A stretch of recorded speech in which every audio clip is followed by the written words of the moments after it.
بسبب الجمارك في مصر عندنا في عربيات كتير محرومين ان احنا نشوفها، اغلبها ياباني وامريكاني.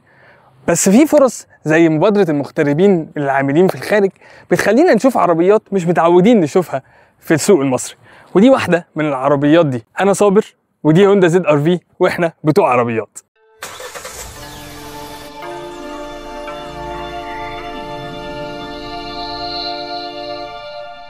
هوندا لما بتيجي توصف العربية دي بتقول بيوتي إليجنس اند جليمور، وحقيقي هم ما بلغوش. لو بصينا على مقدمة العربية فهنلاقي أكتر حاجة مسيطرة على مقدمة العربية هي الشبكة دي، اللي بتفكرني جدا بالساموراي أرمر أو درع الساموراي. نفس الحواف بتاعته، شبكة كلاسيكية، خطوطها رأسية، لونها كلها اسود، شكلها حلو جدا. كل الخطوط اللي موجودة في الكبوت او حتى جاية من الرفارف من ورا او من الاكسدام من تحت كلها موجهة على الشبكة دي، هي الفوكس بوينت او الفوكال بوينت بتاع مقدمة العربية. لو بصينا كمان على الفوانيس فهنلاقي الفوانيس شكلها إليجنت جدا، ناعمة جدا، سموث جدا. معاك داي تايم راننج لايت بيتحول لدايناميك، اشارات دايناميك، شكلها حلو جدا. وجمله هتلاقوني كتير بكررها في الريفيو ده، في عصر الترندات هوندا بترجعنا للاساسيات. مفيش لايت بار، مفيش لوجو مضيء، مفيش اي حاجه من الترندات اللي موجوده في العربيات بتاعت اليومين دول. جاست سيمبل، جاست بيوتي، جاست إليجنت. لو حد عايز يدي محاضره عن ازاي تصمم عربيه تعيش لمده زمنيه طويله هيدي مثال بالعربيه دي. الخطوط كلها ناعمه، مفيش اي خطوط شارب، مفيش اي حاجه تحسسك ان العربيه غريبه اود.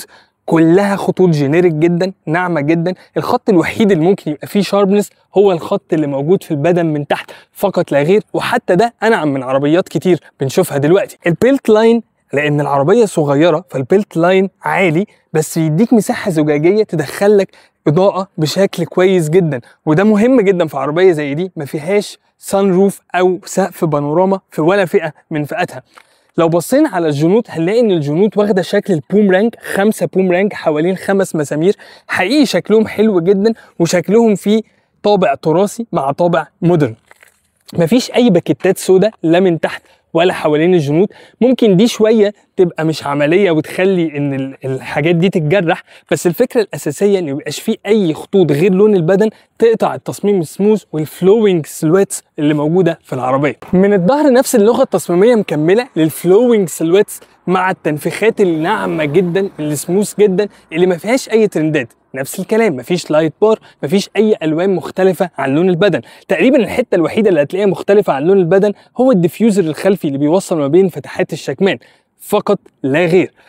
الفوانيس الخلفيه واخده تقريبا نفس الشكل ونفس الاوت لاين بتاع الفوانيس الاماميه، مع ال3 دوتس دول بتوع الفوج لايتس شكلهم حلو جدا، والاشارات اللي موجوده في طرف الفانوس. طبعا هوندا اهم حاجه العمليه. من جوه العربيه في عصر الشاشات فيه وصلت لمتر، لو ما شفتش تحليلنا وكمان تعديلاتنا على تصميم مرسيدس الجديد الجي ال سي شوفوا من هنا. هوندا بترجعنا تاني للاساسيات، شاشه صغيره، صغيره شويتين 3 الصراحه على العصر بتاع دلوقتي، بس فيها كل حاجه انت محتاجها. فيها اندرويد اوتو، فيها ابل كار بلاي، تاتش سكرين، فيها زراير، ودي حاجه بقت نادره جدا في العربيات دلوقتي. وحده تكييف منفصله بزراير وببكر، اقدر ان انا اتحكم في درجه الحراره وفي المروحه من البكره. والتكييف بالمناسبه دول زون، فمش عشان زراير او تكييف التكنولوجيا مثلا متاخره، لا، التكنولوجيا كلها موجوده، ولكن بالاساسيات اللي كانت موجوده قبل كده في الزراير.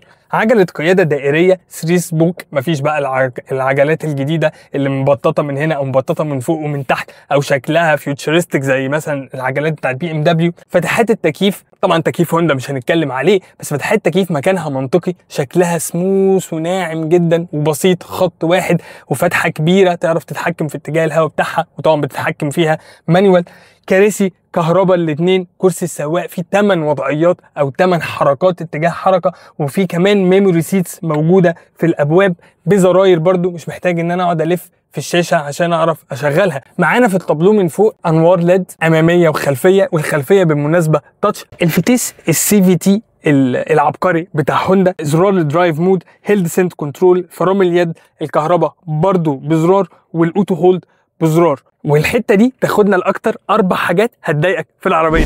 مفيش سقف بانوراما ولا فتحه سقف في ولا فئه من الفئات اللي بتنزل لنا في الشرق الاوسط. العربيه ما بتقفلش اللوك اوتوماتيك على سرعات معينه، لذلك وانت سايق لازم تقفل اللوك مانيوال. ابواب العربيه هنا ما بتفتحش للاخر، لذلك وانت في الشتاء او مطره خد بالك عشان ما توسخش بنطلونك. الحته دي مصممه ان هي المفروض تريح رجليك فيها، لكن ارتفاعها غريب جدا. التجويف الجانبي اللي موجود هنا مش مناسب خالص مع الاطوال اللي زي طولي، فبتلاقي نفسك وانت سايق ساند الحته البارزه دي جايه لك في الحته اللي هنا دي، بتضايق على المسافات حتى لو كانت طريه. بس بما اننا اتكلمنا على الفتيس فده هياخدنا لاكتر 7 حاجات هتعجبك في العربيه دي. فانت بتسمع الاداس فهنا اسمه هوندا سينسينج. العربيه فيها 8 ايرباج، بتمشي لوحدها في الزحمه، ادابتيف كروز كنترول، بتسنتر نفسها في الحاره، بترجع نفسها للحاره، تحذير من الارتطام الامامي، تحذير من الارتطام الخلفي، المرايات بتنزل لوحدها لما بتجيب الريفرس، وكاميرات 360. ولان انت في هوندا فالامبيانت لايت هنا مش بس شكل، كمان في حاجات عمليه.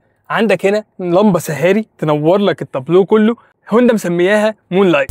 لو انت بتتضايق من فتيس سي في تي زي حالاتي فهنا ما تقلقش خالص، الفتيس ده بيحسسك بكل النقلات لدرجه ان هو فيه بادل شيفتر، وحقيقي مع الموتور ال 1500 سي سي ما بيهدرش ولا حصان من 180 حصان، وبينزل 240 نيوتن كلهم على الارض. الشنطه الكهرباء اللي هنا فيها اذكى نظام فتح وقفل للشنطه انا شفته في حياتي. لو انت عايز تشيل حاجه من الشنطه وماشي ما عليكش غير انك تدوس على الزرار ده قبل ما تشيلها، واول لما تبعد عن العربيه الشنطه هتقفل لوحدها. بما اننا في سب كومبات كروس اوفر بطول 4 متر ونص وعرض متر 80، الشنطه مش كبيره قوي، 380 لتر بس، فهتحتاج تشيل الكفر ده كتير. بس ما تقلقش لان هوندا حاطه لك مكان تحت الشنطه تقدر تعين فيه الكفر بتاعك. بما اننا بنتكلم عن الشنطه فهنا ما عندكش لمبه واحده بس وانت بتحط الشنط بالليل تسدها لك وتضبش، هنا عندك لمبتين هنا، لمبتين ورا، و2 سبوت لايت كمان ينوروا لك الدنيا كلها وانت بتحمل الشنطه بالليل. الميموري سيت اللي موجود في العربيه هنا ميموري سيت ذكي جدا، مربوط بنسخه المفتاح بتاعت العربيه. فلو انت معاك نسخه ومراتك معاها نسخه، كل واحد فيكم يقدر يختار 2 من الميموري سيتس الموجوده هنا، والعربيه بمجرد ما يدخل العربيه هتعرف من نسخه المفتاح انت اللي سايق ولا مراتك.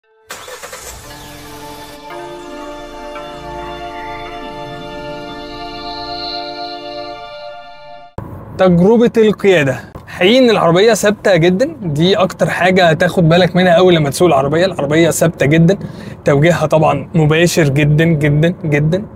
الاستهلاك يعني الملاك بيقولوا في حدود ال 8 لتر، ما بينزلش عن كده جوه المدينه. طبعا لو على الطرق السريعه هتتحسن عن كده بكتير، ممكن تشوف 6 مثلا. في الاخر الفتيس بتاع الهوندا السي في تي الصراحه هو فتيس بالنسبه لي عبقري جدا. انت بتاخد الاستهلاك بتاع السي في تي العادي وبتاخد الاداء بتاع الفتايس الدول كلاتش، مش حتى اقول لك الاوتوماتيك، لا الدول كلاتش، خصوصا مع وجود البادل شيفترز المعدنيه اللي هنا دي. حقيقي انت بتحس انك راكب دول كلاتش مش راكب سي في تي خالص. شغال النظام بتاع تصحيح الحاره او تصحيح المسار، بيرجعني تاني في الحاره، بيرجعني حلو قوي وبيرجعني بحنيه، يعني ما فيهاش الغشم بتاع العربيه اللي تقوم مدخلاك مره واحده، لا خالص. يعني مثلا اجرب اهو دلوقتي تلاقي العربيه بترجع تاني لوحدها، بصوا بمنتهى الهدوء والسلاسه، فحلو قوي وناعم وما بيخضش يعني ما بيضايقش خالص. فرامل العربيه طبعا ممتازه، يعني اعتقد عيب ما بس نجرب عربيه هوندا ونتكلم على الفرامل فوق الممتازه. اعتقد العربيه حاليا على نظام النورمال، المود النورمال. عندي هنا درايف مودز اقدر ان انا اغيرها في اي وقت. انا كده رحت للايكو، كده رجعت تاني للنورمال، وكده العربيه بقت في السبور. في السبور العدادات قدامي بقت حمراء، العربيه على طول سقطت نقله، صوتها عالي جدا وسقطت نقله، والفتيس بقى حاضر اكتر، وبقيت حاسس بالنقلات. انا مش عارف انا ازاي حاسس بالنقلات وانا سايق عربيه سي في تي، بس انا حاسس بالنقلات. وثبات العربيه ما شاء الله ممتاز، يعني ما اعتقدش ان انت ممكن ابدا تقلق. وكمان عربيه صغيره ملمومه، يعني حتى مثلا في موضوع ان ما فيهاش نقط عاميه، انا ما حطيتهاش ان هي من العيوب اللي ممكن تلاقيها في العربيه. ان العربيه صغيره، انت مش محتاج حقيقي نقط عاميه في عربيه بالحجم ده. المناوره بيها سهله جدا، وانت عندك كاميرات 360 بتفتح مع الاشاره، فبتسهل عليك الدنيا خالص. حاليا الار بي ام الفتيس يعني معلي الار بي ام جامد، عشان انا على مود السبورت، والجراب والكيك داون بتاع العربيه حلو جدا، وصوت الموتور كمان حلو، يعني داخل على السبورت بس مش مزعج اطلاقا. نرجع تاني على النورمال، كده رجعنا على النورمال، هدى على طول الصوت. عزل العربيه حلو جدا، العزل الارضي ممتاز، مش حاسس خالص ولا واصل لي اللي جاي من تحت الارض. عزل الصوت الخارجي كمان حلو جدا، ممكن نبقى نحط الديسبل بتاعه. عزل صوت الموتور ممكن هو اكتر حاجه مسموعه جوه العربيه، هو صوت الموتور، لكن مش مزعج، يعني مش بينعر، لا انت سامع صوت موتور عادي وهادي جدا ومريح. كمان التنبيهات اللي موجوده في العربيه برضو عامله زي موضوع الرجوع الحاره كده، تنبيهات هاديه ومريحه جدا ما بتضايقكش خالص. المرايه الوسطيه هنا تعتيم الكتروني، فما فيهاش بقى من انك تقعد تقلب وبتاع، برضو من الميزات الكبيره اللي موجوده في العربيه هنا، مش موجوده في عربيات سب كومباكت كروس اوفر في الفئه السعريه اللي لو هتجيب العربيه فيها دي بالمبادره كتير. اكيد طبعا مش في الفئه السعريه لو هتشتريها جوه السوق المصري. ممكن على السرعه دي شويه بدات اسمع صوت هوا حوالين المرايات، المرايات برضو كبيره في الاخر، فممكن صوت هوا شويه مسموع حوالين المرايات.